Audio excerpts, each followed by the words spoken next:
Good morning, welcome to 5th Generation Hobby Shop. Welcome to another quick review. Shoutout po natin si Sir Marlo. Okay, so this is the WE Glock 19 Gen 5. Ito yung kanyang box. Ayan, WE Glock 19 Gen 5 all black, made in Taiwan.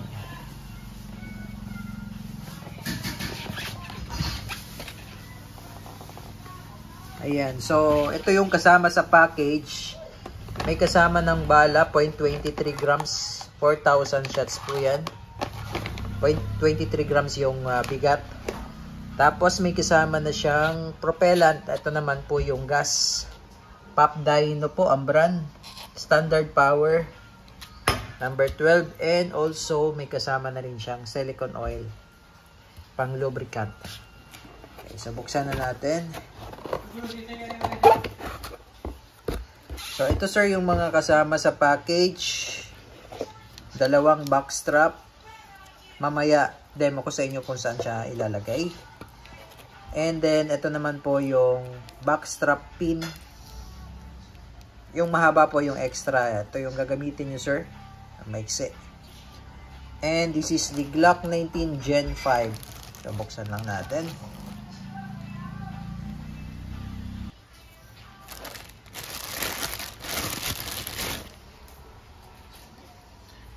Ayan, Glock 19 Gen 5. Ayan, may mga langis-langis pa siya. It's a compact pistol. Saktong-sakto lang sa kamay ko yan. Ayan, ito naman po yung back strap. Ito, dito lang yan sir lalagay. So kung gusto nyong medyo mataba yung grip,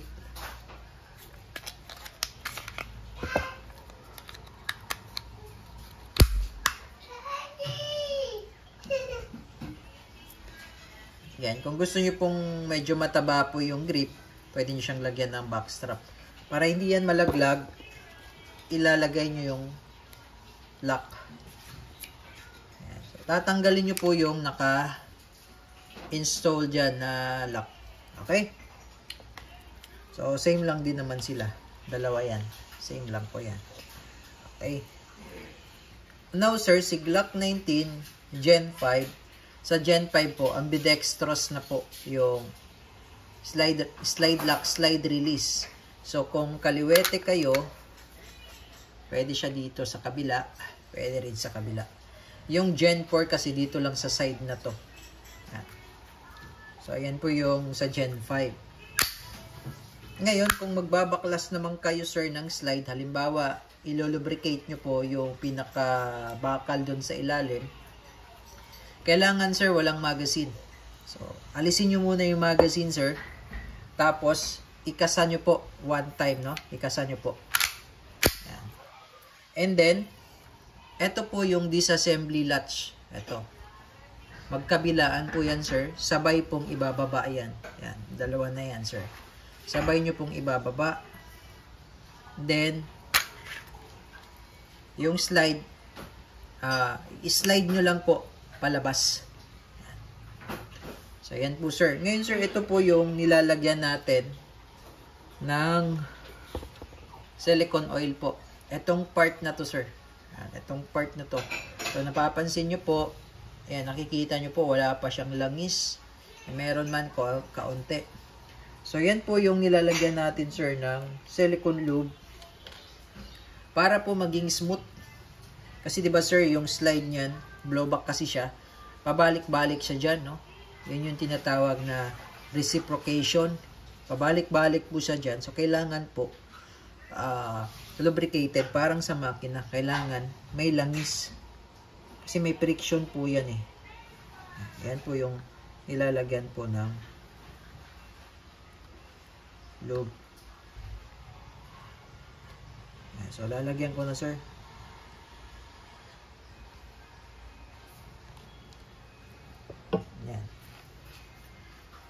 Okay? So, pagbabaklasin nyo, sir, huwag nyo pong kakalabitin, sir, ha? Kasi haharang po ito. Okay, ngayon, sir, pag ibabalik naman po, yan, pag ibabalik naman po, ito pong dalawang, yan po, sir, yan, yung dalawang parang entry, butas na yan sa slide. Ipapasok nyo po dito, sir. Itong dalawa na to, sir. Papasok nyo siya dyan, ganyan. Pasok. Then, dire-diretso lang po. Okay, dire-diretso. Okay. Ayun. So, ngayon, smooth na siya, sir. Smooth na siya. Punas-punas na lang sa mga excess oil. Yan. So, ito si Glock 19 Gen 5. Cute lang siya, no? Compact. Pwede siyang lagyan ng red dot optic. Yan. Yung sight niya is naka U sight na dito sa rear. Tapos, white dot sight. White dot sa front. Yan. So, ito po, modular po ito. So, ibig sabihin po, sir, nalalagyan siya ng red dot optic. Ayan. Kasi dito sa likod, meron kasi yan screw. Ayan, may screw yan. So, pag tinanggal mo yung screw, mariremove mo yung red dot, yung sight. Tapos, pwede mo siyang lagyan ng red dot optic. Ayan. Tapos, pwede mo rin siyang lagyan ng flashlight dito. Kasi meron siyang rail para sa flashlight. Ganda, diba? Tapos, meron siya ditong markings na Yan, made in Taiwan siya. Ito, sticker lang to, sir. Yan, sa kabila naman, meron siya ditong markings made in Taiwan with tactical. Yan. Medyo malangis lang. Okay, ito naman, sir, yung magazine niya. Ihigpitan ko na po yung magazine niya, sir, no? Ay, sorry. So, nilalagyan din po ito ng lube. So, ngayon, sir, luluwagan ko lang muna para malagyan ko po ng oil or lube. Ayan. Tapos hihigpitan ko na po.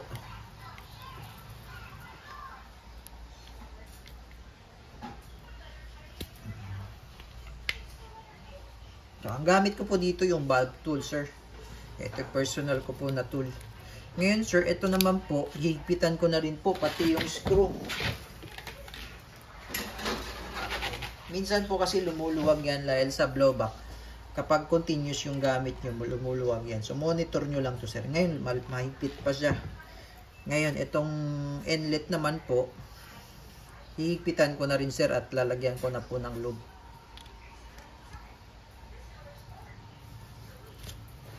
Kasi itong ilalim nitong valve na to, sir, dalawang valve. Ito yung output valve, tapos ito naman po yung input valve. May mga o-ring po yan sa loob. So, kailangan din kasi siyang may oil. So, yung mga o-ring kasi, sir, pagkatuyo, lumulutong kasi yun. So, yun yung basic maintenance lang po sa ating mga airsoft.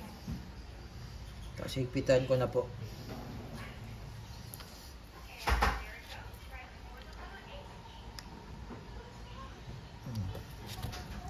Ayan, so paano ko po ito inalis, sir? Bali, ito yung pinaka-lock niya. Ayan. Ayan. Press mo lang siya pababa. Ayan. Ayan. Press mo lang siya pababa. Then, ayan. Pagpasok naman, press mo lang pababa. Tapos pasok. Okay, so yun yung magazine, sir. Ngayon, sir, maglo-load tayo ng gas. So, sa paglo-load, sir, ng gas, inverted position patiwarik dapat, sir, yung magazine, sir. Tapos, ito, sir, isentro nyo lang dito sa may valve na yan. Ayan. Tapos, push 3 to 5 seconds, sir.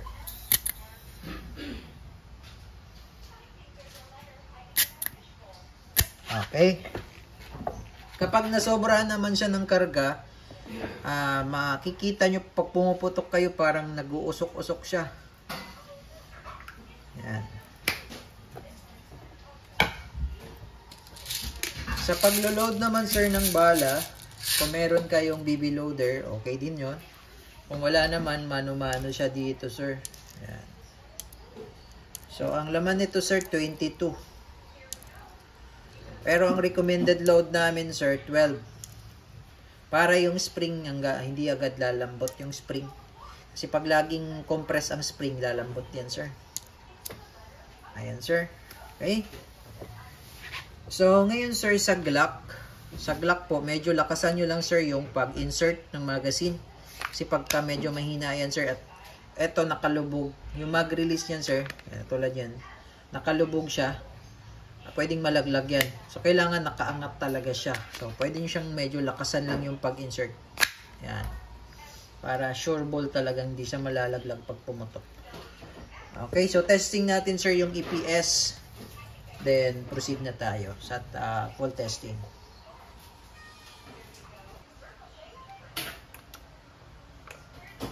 Okay, EPS testing tayo sir. Glock 19 Gen 5 by WE. Firing 326.0, 325.3, 322.0, 320.1. Okay. So, accuracy test naman tayo, sir.